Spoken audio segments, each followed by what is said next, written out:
Hello traders, welcome to your daily market update for Friday the 3rd of April. It is Good Friday and the markets, as you can see on the calendar here, are pretty much closed, and that means that liquidity will be quite low and volatility can be actually quite subdued leading into tonight's US session, as their markets will still remain open for a short period of time. The non-farm payroll data will end up being traded and we could see quite large moves. Now, we've only had non-farm payrolls on a Good Friday 3 times in history, and each time market has reacted and consistently moved with substantial volume. So it's something to keep an eye on for historic state. You want to make sure that you're protecting yourself. If you aren't a trader with a lot of years experience and know the non-farm payrolls, this is probably one of the worst days to be dipping your toe in the water. So I just recommend you stay out. The market will initially react off the news and then start to look to a long weekend holiday, and I think things will be pretty much capped, and then coming in the opening session next week, the market will then sort of start to further in price the result from the Asian session. So it's not one that you really have to get involved in. And if anything, I'd probably recommend you stay out and just enjoy the long weekend. But nonetheless, let's quickly have a look at what we've got coming up. The non-farm payroll data is expected to be lower. Now, there is a potential surprise to the downside, as the data that we have had coming out has been very mixed, but there is a chance that it will underperform. Now, if that is the case, we will see a lot of people getting nervous about the US dollar and starting to take profits. We have had a very good run. Now, that run has been attributed to the interest rate rise expectations for this year, but what will happen is the market will immediately rule out a June rate rise from the Fed, and that will actually alter the bond prices and the US dollar initially. It doesn't mean that the market, even though it's selling the US dollar, doesn't believe that there won't be a rate hike this year. It's just ruling out and readjusting for the June expectations. So I think the market is starting to lean towards a September rate hike anyway in the bond markets. The bond markets haven't been as convinced as the US dollar traders that that the interest rate rise will come in June. So we will wait and see, but the market is likely to react initially.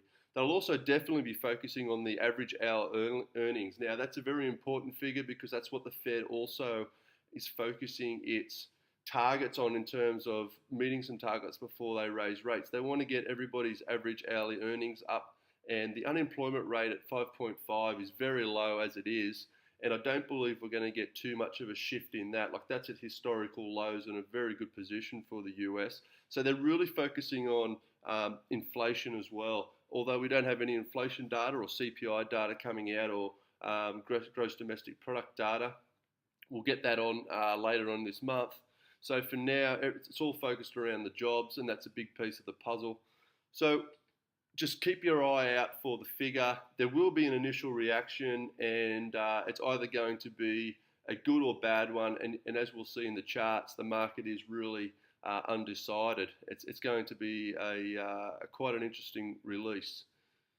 So let's have a look at the dollar index, and I've pointed out here that we have moved ourselves into a consolidation phase where we've made a lower high. So we've stalled and flamed out here before we got above the 99, and we haven't made a higher low yet. So we're coming into this triangle pattern. They're the two major support and resistance levels. And potentially tonight, we could get quite a large move, which would ultimately cause the US dollar to break out either side. So definitely keep an eye on the US dollar index. Now, for those of you who don't have a dollar index chart, just look at tradingview.com. So tradingview.com is where I'm getting this chart from, and it will look like this. You can draw your own lines on it, and it's just a tool that you can use, and I use it so that others can, without special software, can actually get hold of the dollar index chart. It's just a little tool that I recommend you all get involved in. I'll be posting some more information about the dollar index and the tools I use on my website, which I'm building at the moment for you all. So that's where we're at with the dollar index. Let's have a look at some charts, because we have seen some price moves that have been very interesting. So we've had a big bounce on the New Zealand versus the US, and this has been attributed pretty much to oil. Now, this downward channel that we were trading in, we did break above it, and I did mention about there was a potential for a bounce here, which we did get. If I go to a 4-hourly chart, you'll see that we did get a bounce here off 74 cents, and now we're trading back and testing some old historical downtrend lines and trying to get above this historical uptrend line that we were trading in previously. So we just overstretched the sell-off a little bit due to some weaker commodity prices in the week, and then also the US dollar strength that we had. But now that the US dollar strength has curbed a little bit and oil prices have bounced, the market hasn't even considered to worry about the weak dairy prices coming out of New Zealand, and it's just been a pure strength.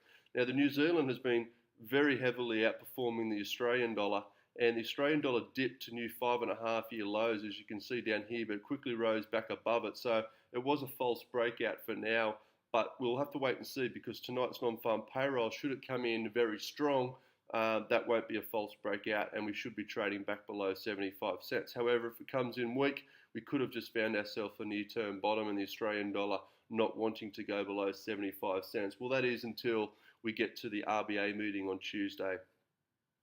Let's have a look at before we move on, the Australian versus the New Zealand's been something that I've been talking about to some of you in Twitter. Now, we have had some big falls. I did mention about getting in up here, and we've fallen away and we're down testing 101. I think there's a massive psychological level at $1, and I did mention that we'll be looking to take profit before then. So for those of you who have been following this trade with me, I'll be looking to take profit now, and then we can either reassess whether we want to get back in or not, depending on what happens as a result on Tuesday's RBA meeting. If the RBA does cut interest rates, this thing will fall like a stone and definitely test the $1 area, and the Australian dollar will continue to underperform. But for now, there's been over 300 pips of profit there, so maybe there's time just to take some profit, and we can always look to re-enter. All right, so let's move on to the euro. We'll see it's had a bounce now. Euro has really outperformed last night, and that's due to mainly to all the news and the gossip going around about Greece, and then putting together a plan to keep themselves in the EU. Now, nothing's come to fruition, but the market loved a lot of gossip there. With oil bouncing recently, it also helps the euro. So we have had a bounce, but we're still within this tight trading range. $1.10 is a massive resistance level. If we get a really weak number and it pushes the euro for the non-farm payroll, it pushes the euro above $1.10, well, that is a big move, and that offers a lot of support, and then we will start to see a short squeeze go on where all the short orders, stop losses will start taking out. We should get some more momentum to the upside. However, for now, it's capped at $1.09. And I think it'll remain that way leading up to the non-farm payroll. And we could get a breakout above $1.09, so you might be able to get a trade in there if it is weak. However, if the number does come in strong, I think we'll push back down into the lows here, and then that could possibly continue on next week, breaking the $1.07. The Great British Pound has been extraordinarily subdued. Now, look at all these indecision candles where the market has been in a 100 pip range.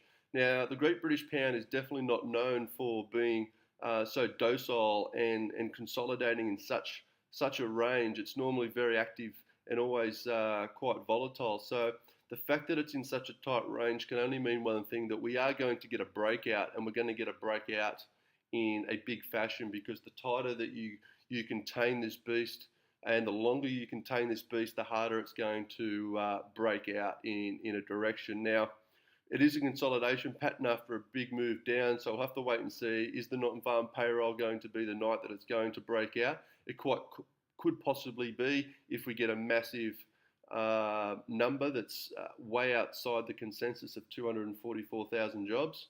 So keep an eye on $1.49 and $1.47, and if we get a big breakout either side of those, I'll zoom in there on a 4-hourly chart. This is the triangle pattern that we spoke about that broke out of, but then we've just consolidated ever since. So the market is really looking for a direction to go, and the US dollar, I think, for now is ultimately going to decide whether the pound will either gain strength or weakness against the US, because the pound itself is really in a holding pattern in terms of economic policy and its economy's growth. It's just waiting for the right time to start raising rates in the rest of the world to ultimately improve so that global inflation doesn't hinder their economy once they do start raising rates. So it's going to be a very interesting move. You just got to be patient and you've got to stalk these trades.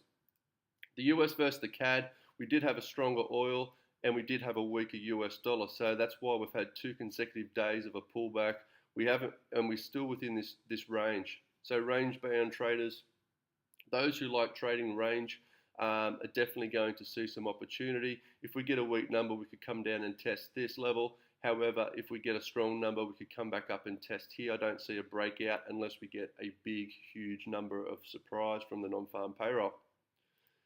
And the Japanese yen has been, US versus the Japanese yen has been still in a consolidation pattern, but major support levels have still held up. We've poked our head above $1.20. We're now back below, but major support at $1.19 and $1.18 respectively. So I think for now there could be some support unless we get a big surprise weak report. If we get a very strong surprise, I'll go here. I think that a breakout of the historical high here, you'd put your orders up in here and we could get a breakout, and then that should follow through into next week. If we get a big weak number, well then you could possibly do a breakout here of the previous lows and make some money as it runs to $1.19. All right, so as you can see, the market is really consolidating and really poised for this data. And when the market in all currency pairs is really shaping up to in anticipation of news, that you're bound to get some volatility. So even if you don't trade it, maybe you just stay up and keep an eye on the news and just learn a bit about the price action and how the market reacts when the news comes out, and try to follow the data and the reason why the market's moving, because you can learn a lot from that. Well, that's it from me today. Good luck with trading the non-farm payrolls. I will be trading it, and I'll be posting some information on Twitter, so make sure you log in there if you are uncertain of what's causing the move. I'll usually just post the data that's of importance and retweet, save me retyping exactly what the words that they're saying. So until then, have a great Easter long weekend. Take some time out from the markets. I'll be back again next week. So trade well and have a safe Easter holiday.